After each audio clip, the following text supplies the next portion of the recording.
Hello everyone, welcome to radical learning. আজকে আমরা পড়বো তোমাদের ক্লাস 12 এর 4th সেমিস্টারের যে কবিতাটা রয়েছে, অর্থাৎ দা হক রোস্টিং।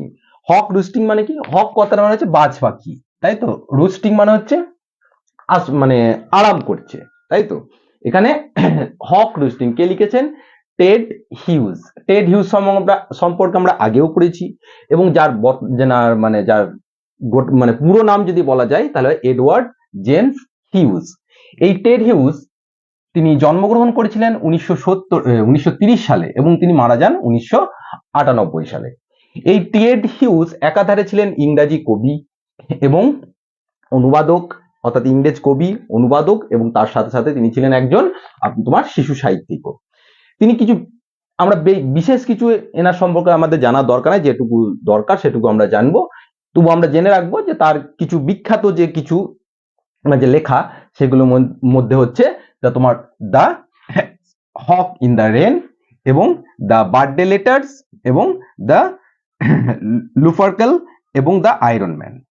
এই যে লুপারকেল আছে, এই লুপারকেলটার এরই হচ্ছে তোমার মানে হিউজের দ্বিতীয় খণ্ড বইয়ে তোমার কিন্তু এই লুপারকেলের দ্বিতীয় খণ্ডের যে বই রয়েছে সেখান থেকে এই হক রুস্টিং এটা কিন্তু নেওয়া হয়েছে। এই সমগ্র কবিতাটা তোমাদের 6টা স্তবকে রয়েছে এবং প্রত্যেকটা স্তবকে 4টে করে লাইন রয়েছে, এবং 4টে করে লাইন থাকলে আমরা সাধারণত তাদেরকে বলি কোয়াট্রেন, এবং তার মানে হচ্ছে 4th লাইন, এবং 6টা স্তবক রয়েছে এবং তাহলে 6 × 4 অর্থাৎ 24 লাইনের কবিতা এটা। এবং প্রত্যেকটাই এই যে কবিতাটা তোমার লাস্ট যে স্তবকটা রয়েছে তার দুটো মানে লাইন বাদ দিয়ে গোটাটাই কিন্তু এটা হচ্ছে ফ্রি ভার্স, অর্থাৎ এটা হচ্ছে ফ্রি ভার্স কবিতা। এবং এই যে কবিতা যে তোমার যে দ্য হক রুস্টিং, এই হক রুস্টিং এর তোমার বিষয়বস্তু কি, অর্থাৎ মেন থিম যদি আমরা বলি, the power, arrogance, nature of order, তার সাথে সাথে অ্যান্ড দ্য মানে ব্রুটালিটি অফ এক্সিস্টেন্স। অর্থাৎ এই সমগ্র কবিতার মধ্যে আমরা একটা বাজ পাখির যে তোমার মানে প্রাণ শক্তির আমরা প্রদর্শন কিন্তু আমরা এখানে পাবো। তো এখানে বাজ পাখি নিজেকে কি মনে করছে? ঠিক আছে, আমরা জানি যে বাজ পাখি একদম তোমার টপ প্রেডিয়েটারে রয়েছে এবং তাকে শিকার করার মতো কেউ নেই, তাই তো। তো সুতরাং এখানে এই যে বাজ পাখি, তো এখানে নিজেকে একদম প্রকৃতির কন্ট্রোলার হিসেবেও কিন্তু নিজেকে মানে তুলে মেলে ধরছে। অর্থাৎ তার সাথে তার এই যে তোমার এই যে দৃষ্টিভঙ্গি, এই দৃষ্টিভঙ্গি থেকে একটা অ্যারোগেন্সিও কিন্তু আমরা খুঁজে পাচ্ছি, এবং তার সাথে সাথে ব্রুটালিটি, ডমিনেন্স, প্রভুত্ব, এই সমস্ত জিনিস যে তিনি বাজ পাখি মনে করছে সবকিছু যেন আমার কন্ট্রোল, এই গোটা পৃথিবী সৃষ্টি হয়েছে, ক্রিয়েশন হয়েছে যেন আমার সুবিধার্থে। ঠিক আছে, অর্থাৎ আমার যখন ইচ্ছা হবে আমি কাউকে মৃত্যু প্রদান করব, আমার যখন ইচ্ছা আমার ইচ্ছাতে সে বেঁচে থাকবে। এই জিনিসটাই কিন্তু বাজ পাখির মধ্যে কিন্তু সবসময় তার মনে কিন্তু ঘোরাফেরা করে, সেই নিয়েই এই কবিতাটা কিন্তু লেখা হয়েছে। এবং তোমাদের এই যে টেড হিউজের তোমার আরেকটা যেটা দৃষ্টিভঙ্গি যেটা হলো, এবং প্রকৃতির সঙ্গে যে সমস্ত জীব জগৎ রয়েছে তার একটা মেলবন্ধন বলা যেতে পারে। আমরা প্রকৃতিতে সাধারণত দেখে থাকি যে একদিক থেকে প্রকৃতির দু ধরনের রূপ থাকে। একদিক থেকে তুমি দেখবে যে দেখতে নদী, সমুদ্র, গাছপালা দেখতে খুব সুন্দর লাগছে, কোনো মানে ঘাসের ক্ষেত্রে কোনো মানে পশ্চার ল্যান্ডে কোনো হরিণ চড়ে বেড়াচ্ছে, এটা একটা খুব সুন্দর দিক। আর অপর দিকে আবার দেখা যাচ্ছে যে কেমন করে একদম নির্মম ভাবে একটা বাঘ একটা হরিণকে শিকার করছে, একটা বাজ পাখি কেমন করে একটা ইঁদু খরগোশকে শিকার করছে। এটা তার একটা মানে ব্রুটালিটি, তার একটা মানে বিভৎস দিকও কিন্তু একটা এখানে তুলে ধরেছে। তাছাড়া এবং যেটা বললাম যে বার্ড পাখি নিজেকে রুলার অফ দ্য নেচার হিসেবে কনসিডার করছে, এবং কখনো কখনো সে নিজেকে একদম গডের সঙ্গেও কম্পেয়ার করছে, যে তার ইচ্ছাতেই যেন পৃথিবীতে সবকিছু হচ্ছে। তো এই ব্যাপারটাই তোমাদের এখানে দ্য হক রুস্টিং এর এই কবিতাতে তোমার দেওয়া আছে, যেটা আমরা লাইন বাই লাইন এখানে আমরা পড়বো। এবার কবিতাটা আমরা লাইন বাই লাইন পড়বো। It sits in the top of the wood, my eyes closed. অর্থাৎ আমি বসে রয়েছি কোথায়? অরণ্যের চূড়ায়। এখানে যা টপ অফ দ্য উড, এখানে উড মানে হচ্ছে এখানে কি বলা যায়, জঙ্গলের একদম টপে আছে, মগ ডালে বসে রয়েছে। তার মানে কি, এটা লিটারেলি মিনিং হচ্ছে তার পাওয়ার এবং তার কন্ট্রোলের একদম মধ্যমণি হয়ে রয়েছে কে? এই তোমার বাজ পাখি, তাই না? সেই জন্য কি হচ্ছে, কিন্তু তার চোখটা বন্ধ রয়েছে, এতটাই আত্মবিশ্বাস। এবং inaction no inaction no falsifying dream, অর্থাৎ তিনি কিন্তু কোনো কাজকর্ম নেই, ইনঅ্যাক্টিভ হয়ে রয়েছেন, কিন্তু কোনো মিথ্যা স্বপ্নও কিন্তু তার নেই। সাধারণত মানুষের কি হয় যে আমি কোনো জীবনে কিছু অ্যাচিভ করতে পারলাম না, বা আমার কোনো একটা কিছু স্বপ্ন রয়েছে, তাই না? অর্থাৎ আমি অবসর টাইমে নিয়ে সেটা আমি কিন্তু ভাবছি, আকাশ কুসুম কল্পনা করছি, কিন্তু এই যে বাজ পাখি, তার মধ্যে এতটাই আত্মবিশ্বাস এবং তার পাওয়ার সম্পর্কে সে এতটাই সচেতন যে সে জানে যে সে সবকিছুই করতে পারে, সেজন্য তার কোনো ইনঅ্যাক্টিভ অবস্থাতেও রয়েছে, কিন্তু তার কোনো এই মিথ্যা স্বপ্ন কিন্তু তার চোখে নেই। তারপর কি বলছে, between my hooked head and hooked feet or in sleep rehearse perfect skill and eat, অর্থাৎ বিটুইন মাই হুকড, অর্থাৎ হেড অ্যান্ড হুকড ফিট, অর্থাৎ আমার বাঁকানো মাথা এবং বাঁকানো পায়ের মাঝখানে, এখানে বাঁকানো মাথা এবং বাঁকানো পা কেন বলেছে, দেখবে যে বাজ পাখির যে পায়ের যে স্ট্রাকচার সেটা দেখবে এরকম হুকড, একটু বাঁকানো টাইপের হয়, এবং তার মাথাটাও ঠোঁটটাও দেখবে একটু বাঁকানো টাইপের। কেন? কারণ সে নিজেকে তৈরি হয়েছে কিসের জন্য? মারার জন্য, হত্যা করার জন্য, শিকার করার জন্য। সেই জন্যই কিন্তু তার মাথা এবং পা দুটোই কিন্তু হুকড এবং মানে তোমার বাঁকানো। এবং অর ইন স্লিপ রিহার্স, অর্থাৎ পারফেক্ট স্কিল অ্যান্ড ইট, অর্থাৎ অথবা ঘুমের মধ্যে কি হয়, সে আভাস করে, অর্থাৎ সে আভাস করি। এখানে কবি নিখুঁতভাবে যে খাওয়া, নিখুঁতভাবে খাওয়া নয়, নিখুঁতভাবে হত্যা এবং খাওয়ার, অর্থাৎ সে যখন অবসর টাইমে রয়েছে, লিজার পিরিয়ডে রয়েছে, তখনও সে কিন্তু নিজে ভাবছে কিভাবে আমি আমার মানে শিকারের স্কিলটাকে আরো পারফেক্ট করব, তাই না? কিভাবে আমি হত্যা করব, মানে তার কাজই হচ্ছে ওটা। অর্থাৎ এখানে তার একটা মানে একটা ডমিনেন্ট একটা নেচারকে সে কিন্তু আমাদের এই বাজ পাখির আমরা এখানে দেখতে পাচ্ছি। তারপর দেখো, the convenience of high trees, এখানে কনভিনিয়েন্স কথাটা মানে হচ্ছে সুবিধা, অর্থাৎ the convenience of the high trees, উঁচু গাছের এই যে সুবিধা, the years buoyancy and sun's ray, এবং এবং ইয়ার্স বয়েন্সি কথা মানে হচ্ছে প্লবতা, অর্থাৎ যেটা মানে বয়েন্সি ফোর্স হয় না, যেমন ফিজিক্সে যেমন থাকে, অর্থাৎ কোনো কিছু উপর দিকে যে ঠেল দেওয়া, উপর দিকে যে কোনো কিছু ধাক্কা দেওয়া, যেমন জলে যেমন তুমি যদি নামো তাহলে দেখবে জলের একটা প্লবতা কি থাকে, একটা সূত্র থাকে, সেই প্লবতার একটা প্রপার্টিসের জন্য জল মানে সব জিনিসকে উপর দিকে মানে ঠেলে দেয়, তাকে বয়েন্সি ফোর্স বলে। তো সেরকম হাওয়ারও তাই রয়েছে, হাওয়া কি হচ্ছে উপর দিকে, মানে হাওয়ার যে প্লবতা সেটা উপর দিকে রয়েছে। অ্যান্ড দ্য সানস রে, এবং সূর্যের রশ্মি, হ্যাঁ, are the advantage to me, এবং তারাও রয়েছে কিসের জন্য, অর্থাৎ আমার এই উঁচু গাছের এই যে সুবিধা, তারপরে বাতাসের যে প্লবতা আর সূর্যের রশ্মি তারা সব আমার উপযোগী বা আমার পক্ষে তারা রয়েছে।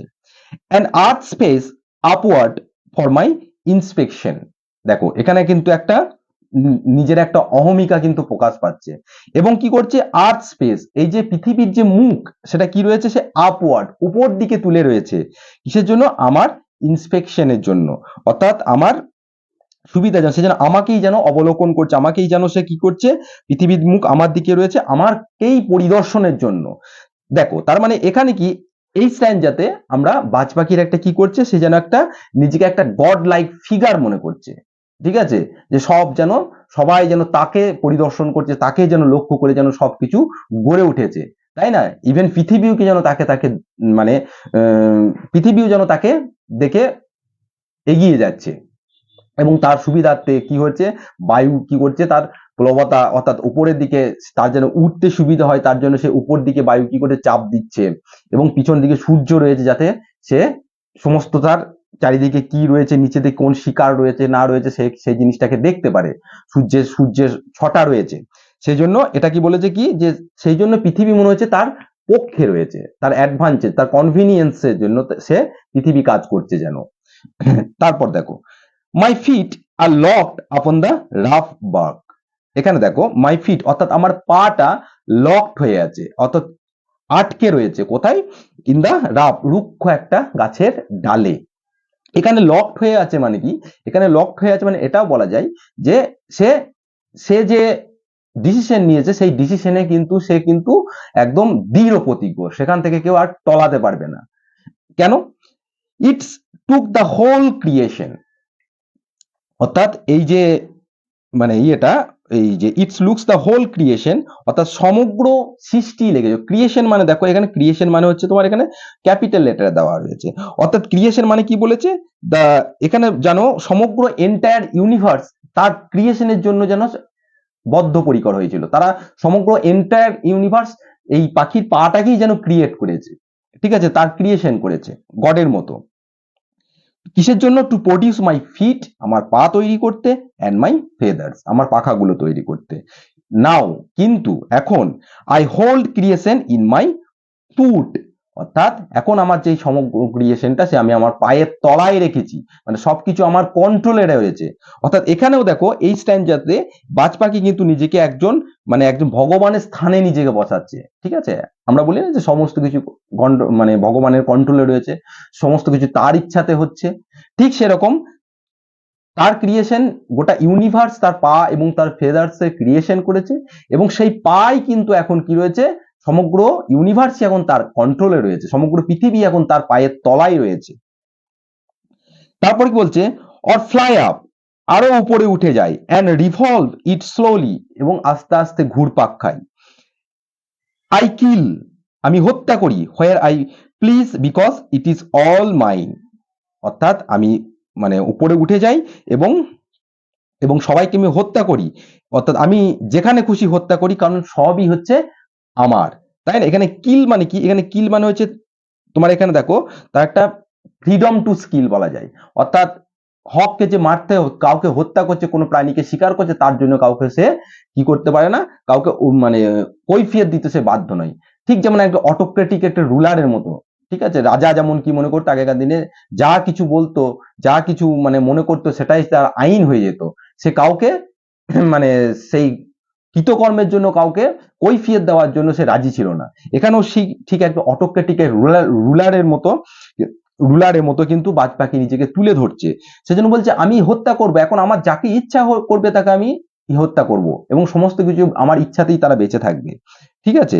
এবং দেয়ার ইজ নো, এবং সফিস্ট্রি, এবং তার মধ্যে কোনো ভ্রান্তি নেই, সফিস্ট্রি মানে হচ্ছে তোমার কোনো ভ্রান্তি নেই, ইন মাই বডি, আমার শরীরে, তার জন্য কোনো আমার শরীর মানে সফিস্ট্রি মানে আমার কোনো ভ্রান্তিই নেই, অর্থাৎ বলা যায় আমার শরীরে কোনো ভণ্ডামি বা কোনো কুতর্ক নেই। সফিস্ট্রি মানে হচ্ছে এমন একটা অ্যারোগেন্ট বা অজুহাত আমি দিলাম, আমার কাজ, কোনো একটা কাজ করলাম, তার মানে পরিপ্রেক্ষিতে সেটাকে জাস্টিফাই করার জন্য আমি একটা অজুহাত দিলাম, কিন্তু সেটা অ্যাকচুয়ালি সেটা ঠিক নয়, সেটা হচ্ছে sophistry. In my body my manners or tearing of head, আমার ধরনটাই হচ্ছে কি, মুন্ডুটাকে ছিঁড়ে ফেলে নেওয়া, অর্থাৎ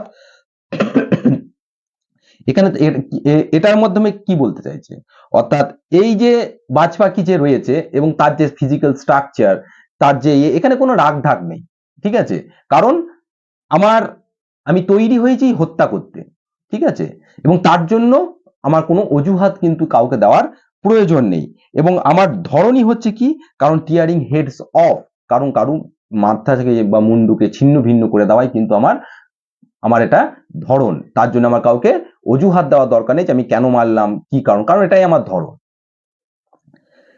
the allotment of death, allotment মানে যে বন্টন করে দেওয়া, ভাগ করে দেওয়া, এই যে মৃত্যুর যে বন্টন, কেন মৃত্যুর বন্টন, অর্থাৎ এখানে আমরা বলতে পারি এই স্ট্যান্ডে দেখো এখানে বাজ পাখি নিজেকে একজন মানে রুথলেস রুলার মানে শাসক বা রুলার হিসাবে কিন্তু এখানে নিজেকে কম্পেয়ার করছে আবার, কারণ একজন রাজা ইচ্ছা করলে যাকে খুশি যখন তখন মৃত্যুদণ্ড দিয়ে দিতে পারে, তার সেই রাজা সেই ডিসিশনে চেক অ্যান্ড মেট করার ক্ষমতা কিন্তু কারো আগেকার দিনে ছিল না। তো সেখানে ঠিক এরকম এই বাজ পাখিটারও তাই, সেজন্য বলছে দ্য অ্যালটমেন্ট অফ ডেথ, অর্থাৎ মৃত্যুর যে তোমার ঘোষণা বা মৃত্যুর যে বন্টন, আমি যাকে খুশি মৃত্যু দিতে পারি।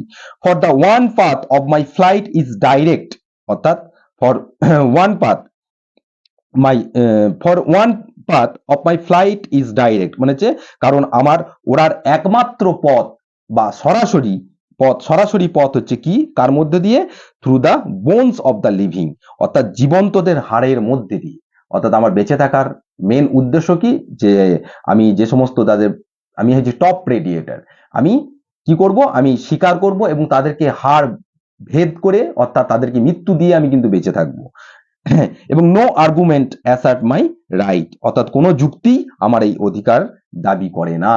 অর্থাৎ নো আর্গুমেন্ট, আমি যে আমার যে নেচার বা সেজন্য এটা আমার জন্মসিদ্ধ অধিকার। ঠিক আছে, সুতরাং কোনো কিছু এটাকে আমার জাস্টিফাই করার মতো কোনো কিছু দরকার নেই। The sun is behind me, সূর্য কিন্তু কি রয়েছে আমার পিছনে। দেখো এখানে সূর্য আমার পিছনে মানে এটাও হতে পারে যে মানে দিনের শেষ হয়ে গেছে হয়তো, তখন হয়তো সূর্য পিছনে, বা সূর্য তার পিছনে রয়েছে মানে কি, তার সূর্য উঠে রয়েছে, তার আগে কে রয়েছে, এই বাজ পাখি রয়েছে। অর্থাৎ সেই সূর্যের আলো তাকে শিকার করতে সাহায্য করছে। অর্থাৎ সূর্য বলা যায় তার পক্ষে, কারণ সে তো নিজেকে সবসময় ভাবছে কি গোটা হোল ওয়ার্ল্ডের যে ক্রিয়েশনটা হয়েছে সেটা তার জন্য হয়েছে। ঠিক আছে, সেজন্য nothing has change since I begin, অর্থাৎ মানে মানে কিছুই বদলায়নি আমি শুরু করার পর থেকে। অর্থাৎ আমি যখন থেকে শুরু করেছি তখন থেকে কিছুই বদলায়নি, কোনো মানে চেঞ্জ সে মেনে নিতে পারবে না। অর্থাৎ আমি সেই বড় হওয়ার পর থেকে আমি যেমন হত্যালীলা চালিয়ে আসছি, ঠিক যেমন করে আমি আমার শাসন করে ডমিনেন্সি আমার ক্রিয়েট করে এসেছি, সেরকম করেই কিন্তু চলে আসবে। My eye has permitted no change, অর্থাৎ আমার চোখ কোনো পরিবর্তনের অনুমতি দেয়নি। এখানে চেঞ্জ মানে হচ্ছে কি বলেছে, চেঞ্জ মানে হচ্ছে তোমার রুল, অর্থাৎ এই যে প্রকৃতির যে রুল সেটা কিন্তু কোনোদিন চেঞ্জ হয়নি। আমি যে এই যে টপ প্রেডিয়েটার, আমি সর্বোচ্চ শিকারের মানে খাদকের জায়গায় বসে রয়েছি, এই যে রুলস, এই যে নিয়ম, এটা কোনোদিন কিন্তু পরিবর্তন হবে না, এখান থেকে কেউ চেঞ্জ আমাকে করতে পারবে না। ঠিক আছে, এবং I am going to keep things like this, অর্থাৎ মানে I am going to keep things like this, অর্থাৎ ভবিষ্যতেও আমি জিনিসগুলোকে এইভাবেই রাখবো। অর্থাৎ কোনো পরিবর্তন কিন্তু সে মেনে নেবে না, সে যেমন ছিল সেরকমই থাকবে।